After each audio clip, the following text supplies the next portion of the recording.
5 property myths that are not true.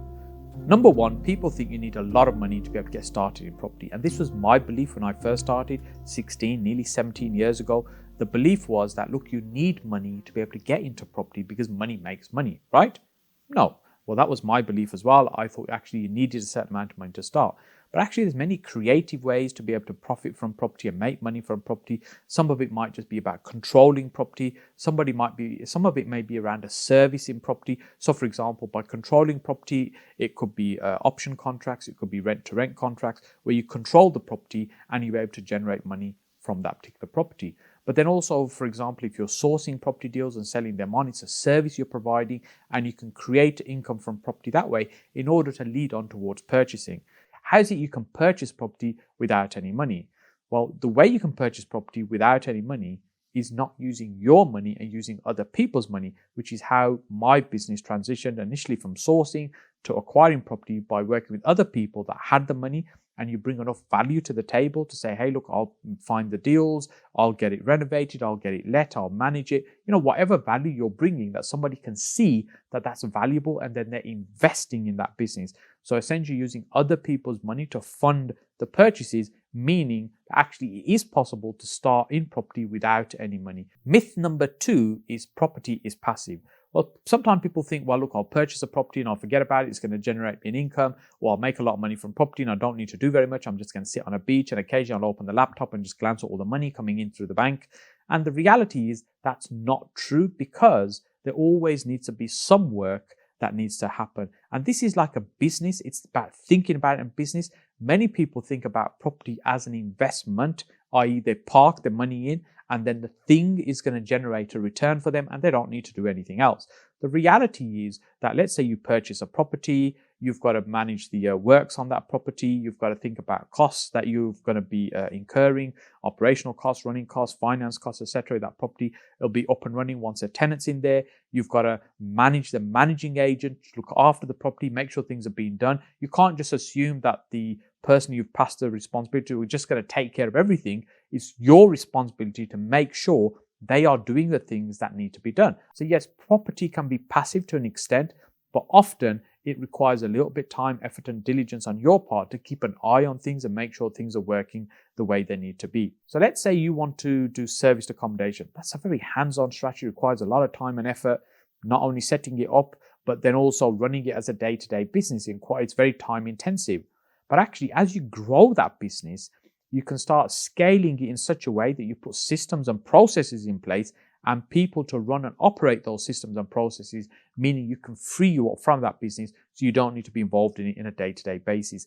Then at that point, it can become more passive again, but you still need to keep an eye in terms of what's going on. The third myth in property is that property can be a get-rich-quick business.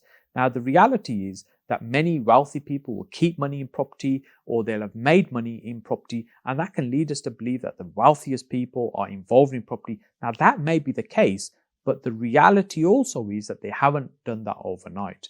And in property, yes, you can make a lot of money. In fact, I say you can become very rich in property slowly rather than it being a get-rich-quick scheme, because it requires time and effort and energy to be able to succeed in property. Many of the more creative strategies, the smarter strategies that people use to make money from property, they require a certain amount of skill and effort to get them to work to make that return. So it's not as though you'll just sit back and press the magic button and tomorrow you're going to be rich and that money is going to be rolling into the bank. You have to work in order to make that happen. Myth number 4, now's the wrong time to buy property. Sometimes you hear this phrase, now is not the right time to be buying property, house prices are falling, the market's slowing down.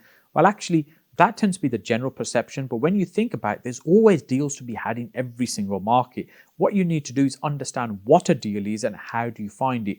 And when the market changes, the type of deals you're looking for change as well. So for example, let's say when the market's very slow or the prices are falling, there's often way more sellers than there is buyers, meaning there's a lot of properties where there's motivated sellers, people that are keen to sell, and or sometimes people refer to them as distressed assets, where properties will get sold off cheaper than their true value because they need to get sold quickly. And there you can pick up a deal because you're making money. For example, let's say it's £100,000 property. You got the opportunity to purchase that for £75,000. You're making money day one. So when a market, for example, is rising very quickly and the prices are really strong, like they have been over the last few years, then you're not going to be able to find those type of deals because the strategy needs to work for that timing. The fifth and final myth is that house prices always rise. Now, when we take a standard graph of house prices and we look at that and we step back and we look at it and we look at the 1960s, 70s when early data was starting being recorded, and we look at the line of pricing, it just goes up and up like this. And when we look at that, we think, how does that even make sense? Its prices are just constantly rising. They must always be going up. So if it's like there now, it must continue to go up over here. But actually, when you look more carefully at that, what you'll see, the line doesn't go up in a straight line. It goes up in sharp peaks, and there's drops and there's increases and drops. But the general trend tends to be upwards, meaning that house prices continue to rise, but they don't always go up without in a straight line. So there'll be periods when the market's slower, prices are falling. But our belief generally is that the market will continue to rise in the longer term and house prices will increase. But house prices don't always go up all the time. There'll be periods when they will fall. But generally speaking, in the longer term trend, the prices will go up over time. Hey, if you're enjoying these short videos that we're doing called Saj Dailies, then make sure you also check out our longer form content that we have on the channel. There's probably about 300 videos that are on the channel that we've uploaded over the last few years, and there's a lot more content uploaded regularly.